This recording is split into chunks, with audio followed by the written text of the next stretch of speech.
Hello दोस्तों, नमस्कार। आप लोग को हमारे चैनल में फिर से स्वागत है। एक और कहानी लेकर आए हैं। आइए आप लोग को कहानी की तरफ ले चलते हैं।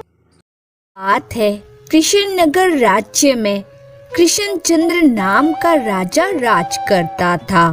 उसके दरबार में गोपाल भांड नाम का बहुत ही बुद्धिमान और चतुर दरबारी था। एक दिन महाराज कृष्णचंद्र ने सुबह सुबह गोपाल भांड को अपने महल में बुलाकर कहा, गोपाल, आज मुझे सरोवर में स्नान करने की इच्छा हो रही है। मैं सामान्य औपचारिकताओं से मुक्त होकर सामान्य व्यक्ति की तरह जल क्रीड़ा करना चाहता हूँ। मेरी इच्छा है कि मैं तैरकर सरोवर के मध्य तक जाऊं और वहां से रक्त कमल के कुछ पुष्प स्वयं तोड़कर लाऊं।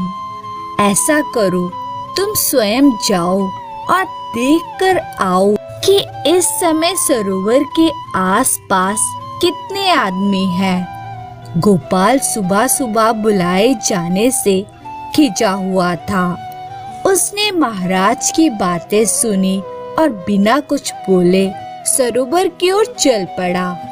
थोड़ी ही देर में वे सरोवर के पास पहुंच गया।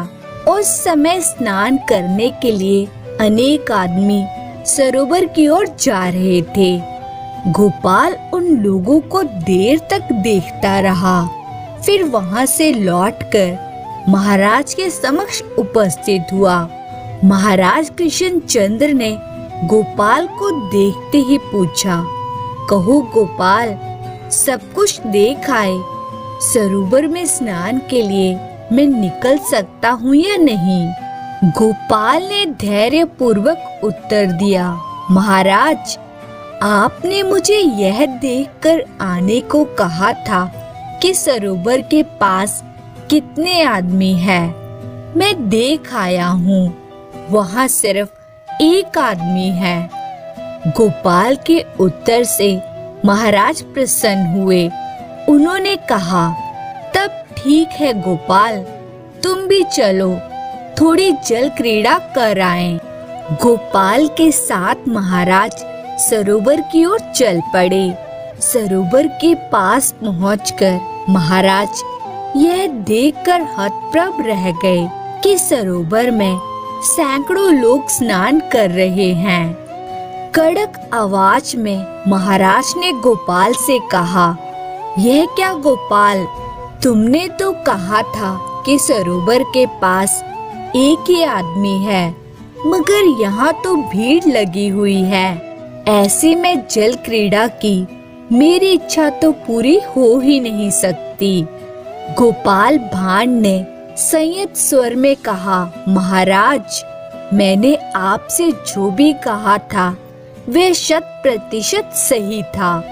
मैं अब भी यही कह रहा हूँ कि सरोवर के पास केवल एक आदमी है।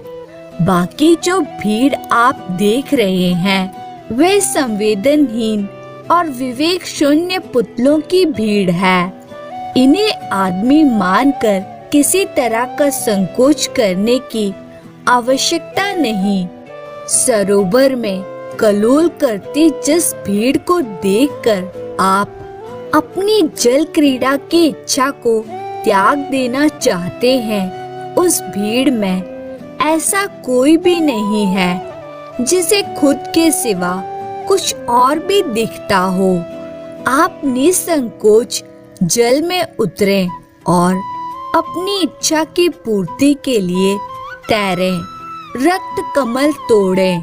इनमें से कोई भी ना तो आपको पहचानेगा और ना ही देखेगा कि आप क्या कर रहे हैं। उसकी बात सुनकर महाराज की भ्रिकुटियां तन गई।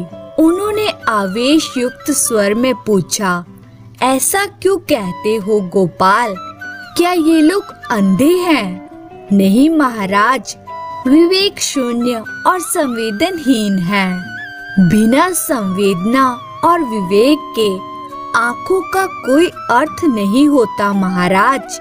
आप वस्त्र उतार कर मुझे दे और निश्चिंत होकर जल में उतरे। महाराज कृष्णचंद्र ने कुपित स्वर में कहा, यदि मुझे किसी ने भी पहचान लिया तो तुम्हारी खैर नहीं गोपाल, याद रखना। गोपाल मुस्कुराया और बोला, महाराज आप स्नान करने जाएं। मैं घोड़े के साथ आपकी इसी बरगद के पेड़ के नीचे प्रतीक्षा करूंगा। आप जल क्रीड़ा करके लौटें। यदि आपको मार्ग में किसी ने भी टोका तो आप जो चाहें मुझे सजा दे दें, मैं स्वीकार कर लूंगा। गोपाल की बात सुनकर महाराज कृष्णचंद्र पानी में उतरे और तैरते हुए सरोवर के मध्य तक गए। 4-5 रक्त कमल तोड़े और फिर तैरते हुए किनारे आ गए।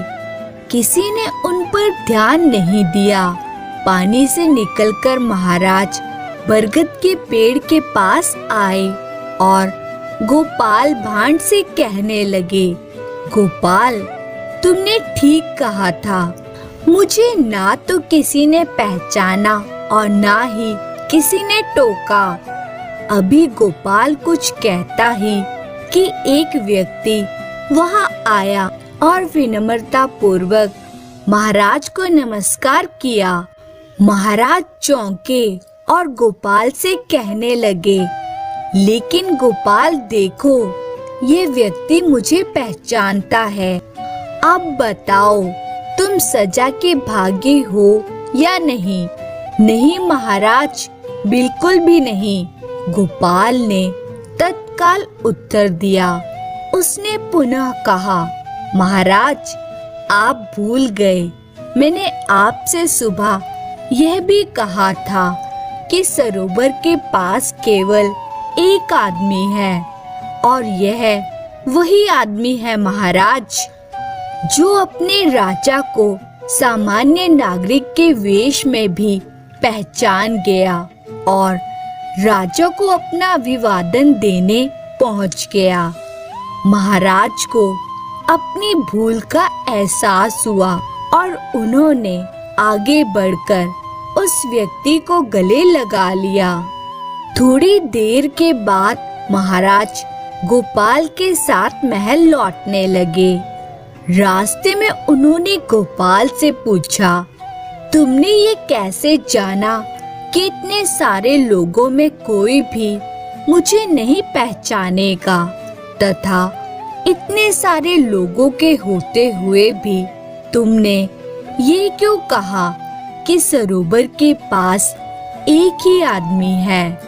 गोपाल ने शांत भाव से कहा, महाराज जब मैं सुबह आपके पास आया तब मैं अशांत था, मेरा चित्त खिन्न था, रात को सही ढंग से सो नहीं पाया था, इसलिए मैं बोझिल सा था।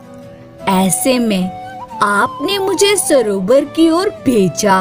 मैं सरोवर के पास उसी बरगद के पेड़ के नीचे बैठकर थोड़ी देर आराम करने लगा ताकि चैतन्य हो लूं। मैंने देखा सरोवर के रास्ते में एक बड़ा सा पत्थर पड़ा हुआ है। कई लोगों को उस पत्थर से चोट लग चुकी थी। मैं पत्थर के करीब गया कि उसे वहां से हटा दूं, किंतु मैं वैसा नहीं कर पाया क्योंकि पत्थर का कुछ भाग मिट्टी में गड़ा हुआ था। मैं थक कर पुनः बरगद के पेड़ के नीचे आकर बैठ गया। कई लोग पुनः इस पत्थर की ठोकर से आहत हुए, लेकिन सब अपनी चोट सहलाते आगे बढ़ गए। किसी को भी यह चिंता नहीं हुई कि उस पत्थर को वहां से हटाने का प्रयत्न करें। लेकिन एक आदमी उधर से गुजरते समय पत्थर के पास रुका और उसे हटाने लगा। काफी परिश्रम के बाद उसने पत्थर को वहां से उखाड़कर सड़क से दूर ले जाकर रखा और थक कर सरोवर के किनारे विश्राम करने लगा। उसने ना तो किसी से प्रशंसा की अपेक्षा की थी और ना किसी से अपने श्रम का मूल्य पाने की लालसा। उसके चेहरे पर कर्तव्य पालन की तृप्ति की आभा थी। महाराज, मैंने इसी व्यक्ति के बारे में कहा था कि सरोवर के पास केवल एक आदमी है। आदमी वही होता है जो अपने अलावा औरों के बारे में भी सोचे। सरोवर में स्नान करने गए शेष तमाम लोगों को अपने सिवा और किसी की परवाह नहीं थी। महल निकट आ चुका था। महाराज ने पूछा, ऐसा क्यों है गोपाल? गोपाल ने उत्तर दिया, महाराज, यथा राजा तथा प्रजा। आप स्वयं कभी अपनी प्रजा का हाल चाल जानने का प्रयत्न नहीं करते, कभी कोई आयोजन नहीं करते जिसमें प्रजा की भागीदारी हो। ऐसी प्रजा का ऐसा ही एकांगी विकास होता है। इसलिए यदि ऐसा है तो इसमें आश्चर्य क्या है? महाराज को गोपाल की बात समझ में आ गई। इसके बाद महाराज कृष्णचंद्र ने महीने में एक बार खुला दरबार लगाना शुरू कर दिया, जिसमें अपनी समस्याओं से महाराज को अवगत कराने की सुविधा प्रजा को मिल गई। महाराज स्वयं भी प्रजा का हालचाल जानने के लिए प्रायः रात्रि भ्रमण पर निकलने लगे। इस सब का नतीजा हुआ कि देखते देखते कुछ ही दिनों में कृष्णनगर में सामाजिक विकास का संचार होने लगा। कहानी अच्छा लगे तो लाइक और सब्सक्राइब जरूर करें।